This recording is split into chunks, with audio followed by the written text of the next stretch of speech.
Hey, what's happening out there, YouTube family? This is Robert L. Jones Jr. coming at you, giving some more Tribe of Judah poetry. Okay? The first poem of the evening is entitled Revolutionaries Missing in Action, Endangered Species. This here thoughtfully retrograded cat daddy supreme be ardently seeking and show enough be diligently searching both high and low for them mysteriously lost and surprisingly absent embodiments of Papa Shaka and Mama Sheba. Namely those urban liberal reformers and my politically underground comrades who done adamantly materialize and have valiantly manifested like strongly poised and mightily undaunted panthers from the passively quieted Uncle Tommen and House Negro behaving dispensations of yieldingly submissive and frightfully acquiescent terror and weakness. And a fiery, perfervid, and intensely headlong generation of Brother Minister Malcolm's revolutionary seeds were unofficially arising upward unto that ghetto-sanctioned and inner-city certifying occasion of courageously wasting and angrily slaying a wickedly reactionary medley of status quo supporting manifestos and those prejudicially closed-minded presumptions of rigidly die-hardened bias and bigotry. And with their verbally manumitted exclamations of fervently vocalized gunpowder, did a knowledgeably quick and intelligently potent association of poor righteous militants become enough of an enduringly unified system of soldierly armor bearers to purposefully aggravate and to forcefully irritate the hatefully tainted cipher states of wretchedly orthodox reptiles and snakes,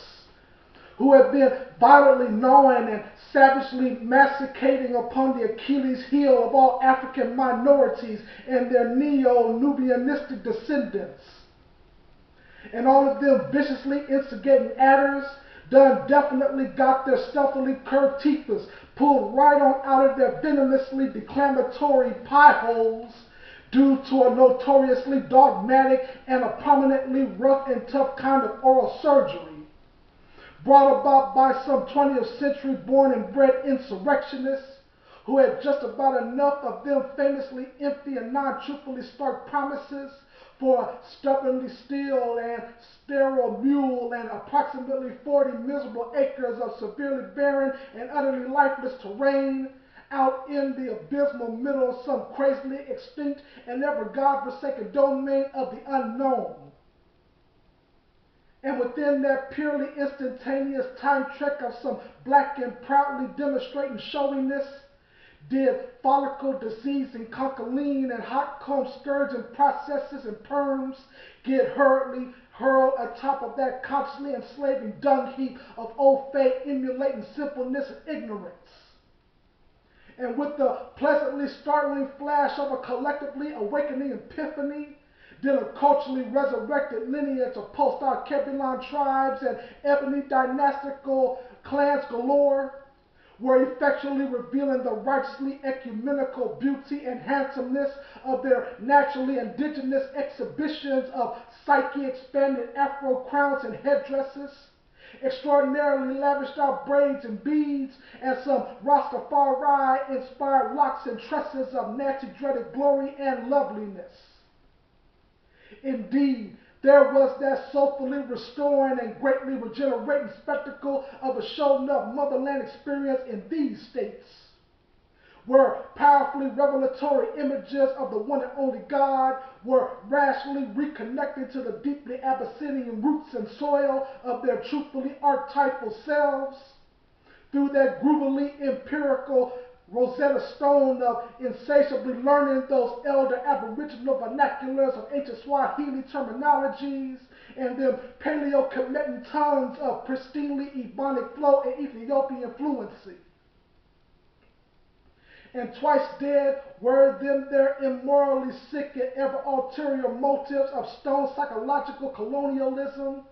that have been strategically fabricated and inventively designed to the negative nines with that penny slick and malicious need of needs to perversely deform the multitudinal concourse of high-wrought and urban Baroque thinkers with a self-infirming and sorely disastrous attitude of mentally suicidal shame and clichéing stupidity.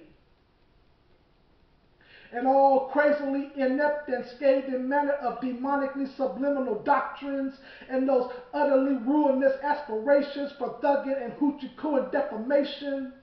were shrewdly ignored and prudently avoided, insensibly found and sanely decided favor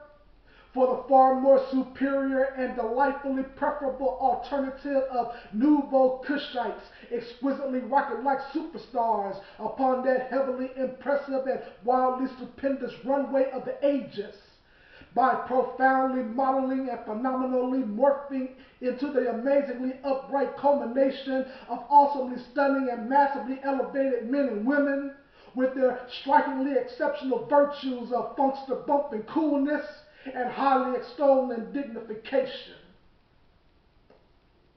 Once again, this here old school revert more with a steadily backpedaling psyche, be never relaxing away from those third-eye sparkling memoirs that are vividly filled up with the innermost HD matinee of swagger-stepping protagonists and my hood talk conversating protest spitters, as they be so defiantly bold and so rebelliously cold, with their dramatically staggering soul speeches of anarchistic style and prolificness, against them slanderous and absolutely scandalous P's and Q's of trivially lambasted and pessimistically tragic theorems that have been rowdily spouting and openly conniving disbursement of pseudo-cataclysmic rubbish, which will never realistically be credibly evidenced at all as authentically accurate and undeniably valid candor or exactitude. And a beautifully chocolate, molasses, and caramel nations, purely tenacious extremists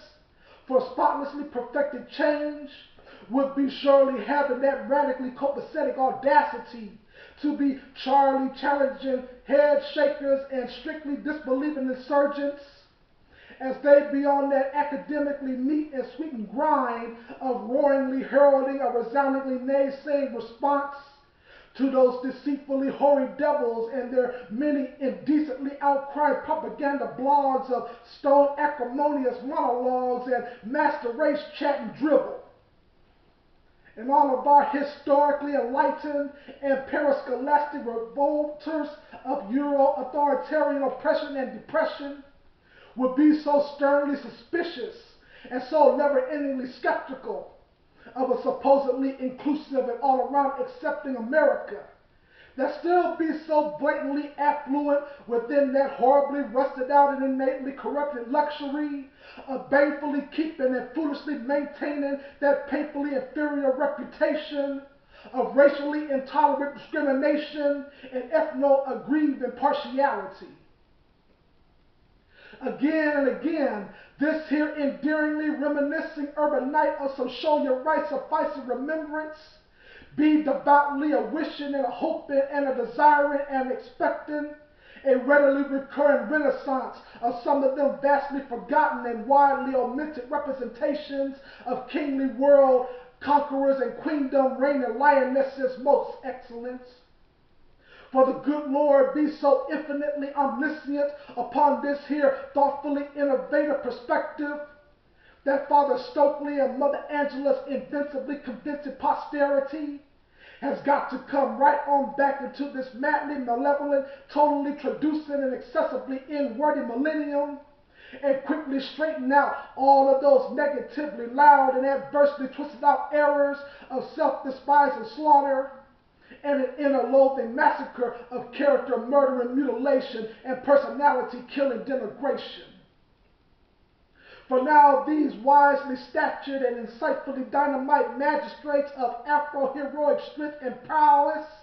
have disturbingly disappeared and had vanished away so haphazardly into a fadingly transient fog patch of gradually short-lived and evaporating nullity. And from hence bringing forth that bitterly perplexing misadventure of the modern world, where Jehovah Nissi's red, black, and green waving warriors of fortune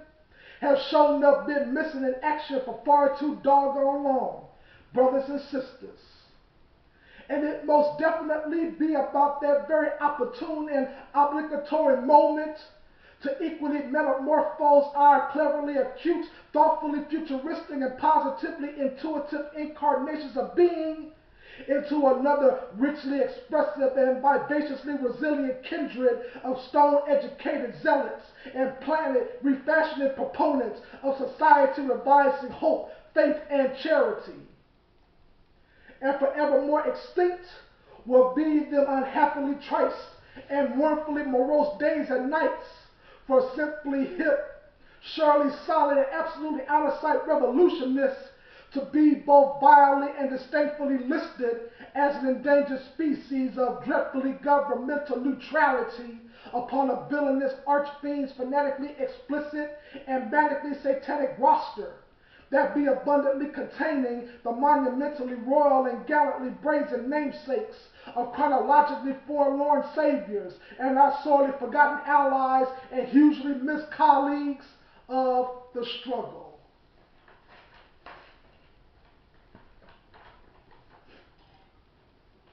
The second poem of the evening is entitled A Funky Declaration of Neo-Revolutionary Truth, Politics in Black.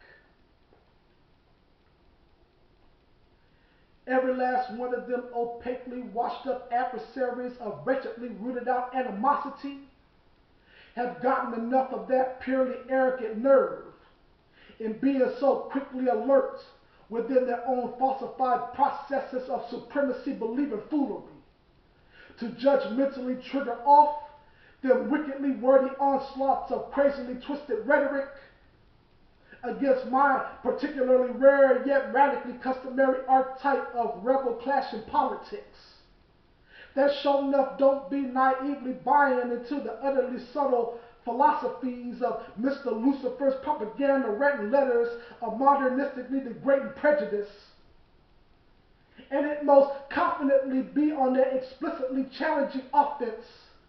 of emphatically daring to openly defy all them mentally passé ways of identity deforming subjectivity, so that an intelligently enlivened entity of beautifully overcoming drive and consistency would be definitely copacetic like Brother Bojangles within his holistic aesthetic to abundantly gather up a cornucopian harvest of courageously outspoken liberation that shall endlessly replenish his massively perennial storehouses of amazingly monumental strength and impeccable endurance. So let all them strangely forked tongues of madly conversing deviltry get fiercely cut out of verbally destructive mouths and presumptuous lips of vainly soothsaying hostility, because the absolutely stellar quintessence of some boldly definitive excellence be richly prospering my powerfully developing senses of antagonistic perception with this mindfully provoking revelation, to charismatically allow my politically edgy regimen of my inner panther to defiantly emerge triumphantly hostile from a horribly darkened corner of dangerously shadow-hazy intimidation, and to wildly lunge out in claw-thrashing anarchy against those racially caging domiciles of hatefully incarcerating scorn and enmity, which have been routinely formed and treacherously fashioned from the stony ground up through the notoriously sly and crafty hands of J. Edgar Hoover's love children and sinister Nixon's accursed offspring of demonically slick and infamous recognition, and with the controversially irate manifestations of a righteously insubordinate attitude, every single one of them consciously warped and distorted jackasses of ethnically short-fallen ignorance would collectively be passing the hell on out in fatally slain comas and them super detrimental fainting spells galore, as I be officially disrupting and loudly disturbing the peacefully somber quietness of Americanizing decadence, with a hotly inspiring prototype of historically archaic yet contemporarily sufficient politics in black, that most assuredly be dispersing them immensely volatile sparks of exuberant rage and tyranny consuming protests, exploding furthermore into that overwhelmingly scalding outcome of an apocalyptic holocaust against all them sordid exploits of socially oppressive setbacks and those ulterior motives of traditionally bigoted fascism, which be fiendishly imitating the old hat ideologies of discriminating status quo, Jim Crow, and the abominating apparatus of some phone-tapping COINTELPRO.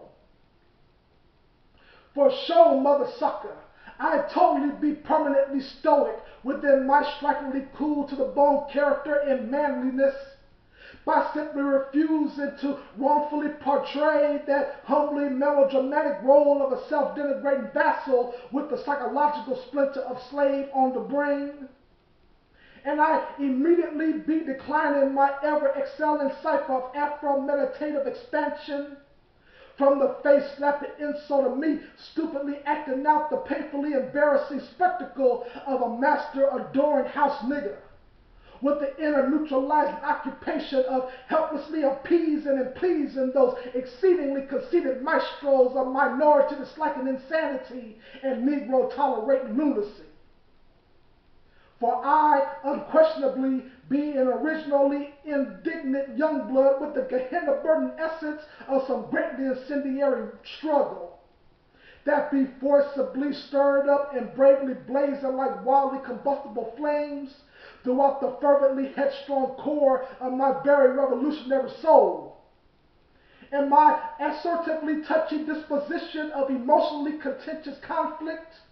could never be weakly calmed into a sadly quieted posture of oblivious debasement, nor could it be easily extinguished away by a pseudo-dominant culture's aquatic blast of violently splashing biases and stressfully harassing brutality. And with the lively impassioned amplitude of some strictly bombastic fortitude, I shall intentionally get beside myself for real with that stone provocative taboo of wholeheartedly boasting and acknowledging the outstanding cockiness of my anciently annotated yet presently stimulated belief in uncompromising equality, which also be abruptly chanting out some of those angrily subversive mantras for ultimately swift and instantaneous change, straight into the unjustly shady ears of the morally segregated scoundrels and those many villainous counterparts of right-wing conforming bureaucracy, until this left-side politicizing protege of Chairman Mao and Dr. Huey P. Newton begins to victoriously eyewitness the truly enthusiastic dawning of an overtly separatist environment, digging anew upon that communally restyling influence of a together metamorphosis in unconditional loving kindness, which would hitherto and as of yet be unanimously observed by vintage expression of genuinely respectable humanity, as an undeniably deserving recipient of some pridefully esteemed dignity, and that sufficiently revealing flux of a steadily flourishing birthright, which be gloriously depositing into my amply enlightened portals of optimistic comprehension this show enough futuristic perspective, that I would no longer be hopelessly caught within the mightily threatening debacle